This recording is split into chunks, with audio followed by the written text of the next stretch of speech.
Bismillahirrahmanirrahim. Assalamualaikum warahmatullahi wabarakatuh.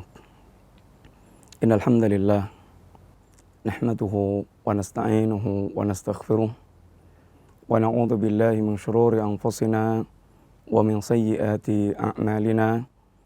May yahdihillahu fala mudilla lahu wa may yudlil fala hadiya lahu.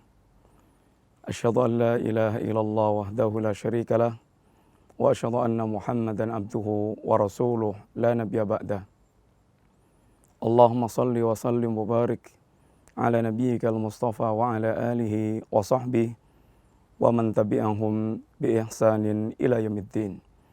Alhamdulillah, kaum muslimin, para pemirsa yang dirahmati Allah Subhanahu wa taala, ada sebuah tamsil perumpamaan dari Rasulullah sallallahu alaihi wasallam yang layak untuk kita renungkan berkaitan keberadaan kita di tengah-tengah masyarakat. Apabila kita melihat secara real tentang keadaan masyarakat, maka bisa kita kelompokkan menjadi 3 kelompok besar. Yang pertama, mereka yang masuk dalam kelompok orang-orang yang disebut dengan istilah salih wal muslih. Orang-orang yang salih, ini orang-orang yang mereka dikenal orang saleh, orang baik. Tentu yang dimaksudkan dengan baik dalam kalimat agama kita, ini saleh terhadap Allah Subhanahu wa taala, sehingga dia seorang muwahhid, seorang bertauhid, seorang beribadah kepada Allah. Dia bukan pelaku syirik dan dia bukan pelaku kekufuran. Dia orang taat kepada Allah Subhanahu wa taala. Dia orang memiliki banyak amal mendekatkan diri kepada Allah. Ini saleh kepada Allah Subhanahu wa taala. Dan saleh kepada makhluk. Dia saleh kepada sesama manusia dan sekitarnya. Sehingga di dalam Islam bukan dikatakan saleh seandainya orang dia sekedar kita kenal orang yang salatnya baik, orang yang puasanya baik, orang yang qiyamul lailnya baik, akan tapi kemudian kita lihat dengan tetangga buruk, dengan masyarakat buruk, dengan kawan buruk, lesannya jahat, perbuatannya jelek. Dalam pandangan Islam ini bukan orang yang saleh. Karena Allah Subhanahu wa taala dan Rasulnya SAW selalu menggabungkan antara iman dan akhlak. Antara keimanan kepada Allah SWT dan akhlak kepada para makhluk. Sebagaimana di antaranya Rasulullah katakan, akmalul mu'minina imanan ahsanuhum khuluqa. Orang-orang yang mereka dikatakan paling sempurna imannya, orang yang paling sempurna imannya adalah orang-orang yang paling baik akhlaknya. Al-iman secara umum adalah iman kepada Allah SWT. Dan tentu memiliki tuntutan-tuntutan amal-amal keimanan. Dan akhlak secara umum adalah akhlak kepada para makhluk yang kita kenal. Oleh karena itulah para pemirsa yang rahmati Allah Subhanahu wa taala, ketika kita mendapatkan hadis Nabi SAW, bagaimana Nabi menggabungkan atau menjelaskan lebih rinci tentang perkara global, ketika berwasiat kepada Mu'adz, ya Mu'adz, ittaqillaha haitsu ma kunta wa atbi sayyi'atal hasanata tamhuha wa khaliqin nas bi khuluqin hasanin. Bertakwalah Anda kepada Allah Subhanahu wa taala di mana saja Anda berada.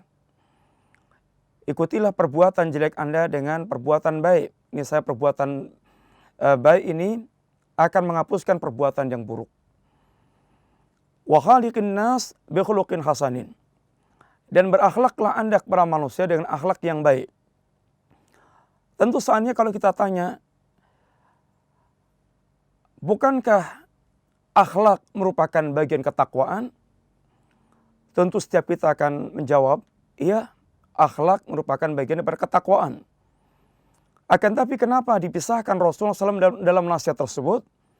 Maka keterangan singkat sebagaimana kata Ibnu Rajab menerangkan tentang hadis ini, bahwa disebutkannya akhlak disebabkan karena kebanyakan orang ketika dia diingatkan dengan kalimat ittaqillaha, seakan yang terbayang sekedar memperbaiki salat, memperbaiki puasa, dan semisal yang berkaitan dengan Allah Subhanahu wa taala, kemudian melupakan hal yang berkaitan dengan muamalah kepada manusia, kepada makhluk. Padahal ini merupakan bagian ketakwaan yang sangat penting pula, sebagaimana dibicarakan dalam banyak ayat dan banyak hadis Nabi SAW. Sehingga kembali orang yang salih dalam pandangan Islam, ini orang salih terhadap Allah Subhanahu wa taala dan orang salih terhadap para hamba, ini para makhluk. Para pemirsa yang dirahmati Allah, akan tapi yang diinginkan dalam agama kita bukan sekedar salih, akan tapi bagaimana kita menjadi seorang yang muslih. Salih wal muslih. Ini orang yang salih dan dia melakukan perbaikan. Dia peduli dengan lingkungan. Dia memiliki perhatian kepada orang lain dan kepada masyarakat yang ada. Sehingga dia salih secara pribadi dan dia muslih, memperbaiki, peduli terhadapnya dalam lingkungan, dengan lingkungan yang ada. Dia berdakwah dan dia beramar ma'ruf nahi munkar. Ini kelompok yang pertama yang ada di tengah-tengah masyarakat, dan inilah lapisan yang terbaik dalam kehidupan. Kelompok yang kedua secara global adalah kelompok ahlul ma'asi wa dzunub. Mereka adalah al-mufsidun, orang-orang yang mereka terjerumus dalam perbuatan dosa dan maksiat, dan mereka lah orang-orang yang banyak melakukan kerusakan di muka bumi. Dan atas keadaan seperti inilah, atau atas keadaan masyarakat yang seperti ini, diancam oleh Allah dengan berbagai macam azab, dengan berbagai macam kebinasaan yang Allah timpakan kepada mereka. Sebagaimana diantaranya umat yang telah ditunjukkan oleh Allah Subhanahu wa taala, bagaimana Allah mengazab mereka, membinasakan mereka disebabkan karena dosa dan maksiat yang mereka lakukan. Kemudian kelompok yang ketiga, orang-orang mereka dikenal dengan as-sakitun. Orang yang mereka diam dan mendiamkan terhadap berbagai macam kemungkaran yang terjadi.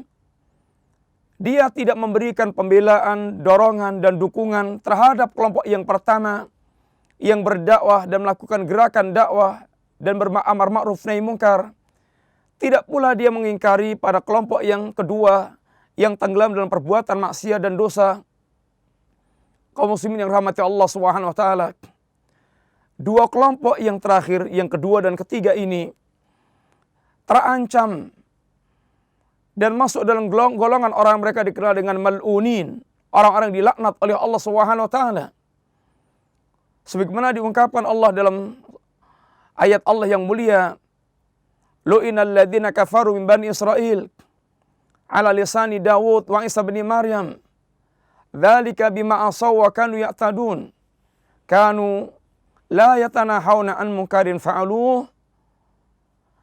Allah katakan di antaranya telah dilaknat orang-orang kafir dari kalangan Bani Israel melalui lisannya Nabiullah Dawud dan Nabiullah Isa bin Maryam. Tentu yang paling penting pertanyaannya adalah dengan sebab apa mereka dilaknat oleh Allah Subhanahu wa taala? Dengan sebab apa mereka dilaknat oleh Allah Subhanahu wa taala? Yang pertama kata Allah, dzalika bima asaw wa kanu ya'tadun. Mereka bermaksiat yang demikian karena mereka bermaksiat kepada Allah Subhanahu wa taala. Bukan mereka sekedar bermaksiat kemudian dia bertaubat kepada Allah. Bukan mereka bermaksiat biasa karena tergelincir dari jalan Allah Subhanahu wa taala, merupakan tabiat Bani Adam. Kullu Bani Adam khata'. Setiap anak Adam pasti dia melakukan kesalahan dan sering melakukan kesalahan. Akan tapi mereka bukan sekedar melakukan kesalahan dan bukan sekedar terpeleset. Akan tapi mereka mu'tadun. Kanu la yatanahuna dzalika bima asaw wa kanu ya'tadun. Mereka yang demikian karena mereka bermaksiat kepada Allah SWT dan mereka keterlaluan, mereka melampaui batas, mereka berlebihan dalam berbuat maksiat kepada Allah SWT. Ini sebab yang pertama. Sebab yang kedua, kanu la yatanahuna an munkarin fa'alu. Mereka tidak mengingkari kemungkaran-kemungkaran yang terjadi di tengah-tengah mereka. sehingga kedua-duanya kelompok yang dilaknat oleh Allah Subhanahu wa taala. Kaum muslimin yang rahmati Allah Subhanahu wa taala, sangat tepatlah dan betapa sangat indahnya yang diumpamakan Rasulullah SAW untuk mengembarkan keadaan masyarakat yang seperti ini, di mana Nabi mengatakan, menyebutkan dalam hadis yang sahih yang dikeluarkan oleh Imam Al-Bukhari rahimahullah taala, Nabi mengatakan, "Mathalul qa'im ala hududillah wa wal waqi fiha kamathali qaumin istahamu ala safinah." Perumpamaan satu kaum al-qa'im ala hududillah, yang mereka mentaati Allah, yang mereka menjaga agama Allah, yang mereka ini melaksanakan aturan-aturan Allah Subhanahu wa taala, wal waqi fiha, dan orang mereka terjerumus dalam perbuatan kemaksiatan, mereka mendurhakai Allah Subhanahu wa taala. Perumpamaan orang yang mereka mentaati Allah, mereka ahlu ta'ah, dan perumpamaan orang mereka bermaksiat kepada Allah, mereka jatuh dalam berbagai macam kemungkaran-kemungkaran. Kamathali qaumin istahamu ala safinah. Perumpamaannya sebagaimana suatu kaum yang mereka berundi tempat di sebuah kapal. Fa asaba ba'dhum a'laha wa ba'dhum asfalaha. Maka sebagian mendapatkan jatah di atas, sebagian lagi mendapatkan jatah di bawah. Fa kana alladhi fi asfaliha idza istaqa al-ma' marru 'ala man fawqihim. Apabila yang di bawah ini mereka membutuhkan air, dia harus melewati orang yang di atas. Kebiasaan yang seperti ini dianggap mengganggu yang di atas. Wa qalu, sehingga mereka punya pikiran, lau anna kharaqna fi nasibina kharqan walam nu'dhi man fawqana. Seandainya kita melubangi dinding kapal yang bawah ini, niscaya kita tidak akan mengganggu orang yang ada di atas. Ini pikiran yang dia cetuskan. Dan tentu ini seakan-akan adalah anggapan yang baik yang dia rasakan, karena tidak akan mengganggu yang di atas. Akan tapi apa kata Nabi? Perhatikan catatan Rasulullah SAW. Wa in yasruquhum wa ma aradu.